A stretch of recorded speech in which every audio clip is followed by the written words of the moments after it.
Sandra Tani, bonjour. Bonjour Fabrice. Alors aujourd'hui, tu vas répondre à une question de Christine qui aimerait remplacer le sucre par un autre produit. Alors est-ce que déjà tu peux nous faire le point sur tout ça et surtout sur les alternatives, les autres produits que l'on peut substituer au sucre? Oui, alors on va commencer donc du coup par faire quelques rappels sur le sucre. Donc le sucre blanc, que l'on appelle aussi le sucre de table, est issu le plus souvent en France de la betterave sucrière, qui est naturellement blanc.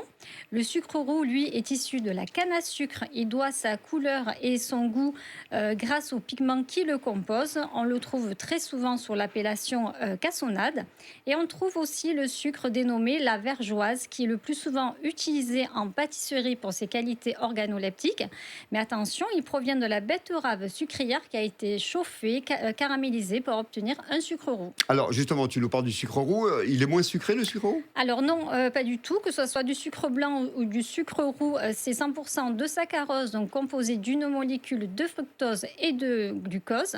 Ils apportent au 100 grammes 400 kilocalories ou 24 kilocalories pour un petit carreau de sucre et 5 grammes de sucre. Alors on entend beaucoup parler également de sucre complet. C'est quoi? C'est quel sucre ça, les sucres? Alors, en fait, c'est une erreur déjà de parler du sucre complet dans la réglementation. Désolé. On devrait plutôt parler de sucre brut non raffiné et non cristallisé. Ouais. Alors, on va retrouver le sucre rapadura qui est obtenu en faisant sécher le jus de canne à sucre à l'air libre. Il est ensuite tamisé et ne subit aucune transformation.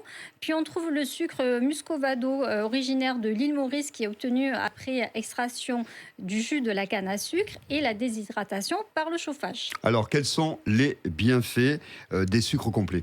Alors faible, voire très faible en fait, malgré leur atout santé qui est mis en avant sur des teneurs soi-disant plus riches en vitamines et en minéraux, alors que c'est vraiment dérisoire. Ils ont autant de sucre que notre sucre blanc, donc les mêmes calories.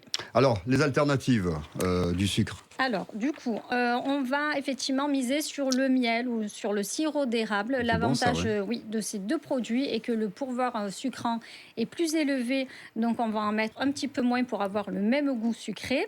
Ils sont moins caloriques, là c'est l'avantage de tous les sucres, environ 150 kilocalories de moins au 100 grammes.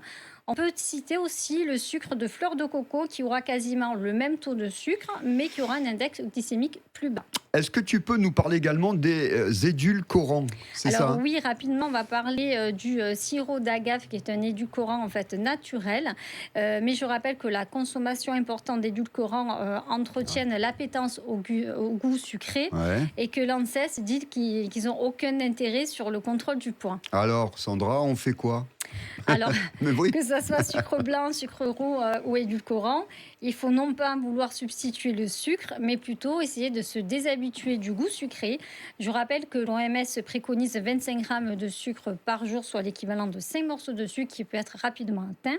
Et n'oublions pas que le sucre ou les produits sucrés doivent rester des aliments plaisir. Eh oui, mais c'est toujours un plaisir le sucre. Et c'est vrai qu'on dit souvent que le corps n'a pas besoin de rajouter comme ça Oui, du c'est vrai, du peu, on sucre n'a pas forcément normalement. Mais besoin, bon, mais c'est là pour le plaisir. l'appel du sucre, on adore. Merci beaucoup Merci, Sandra. Fabrice. On te retrouve à ton cabinet 109B rue Jean Mermoz, c'est dans le 8e arrondissement à Marseille. Et puis c'est madiatenligne.fr. Oui, tout à fait. On prend rendez-vous avec toi, n'hésitez Avec pas. plaisir. Sandra Tani, merci. Merci.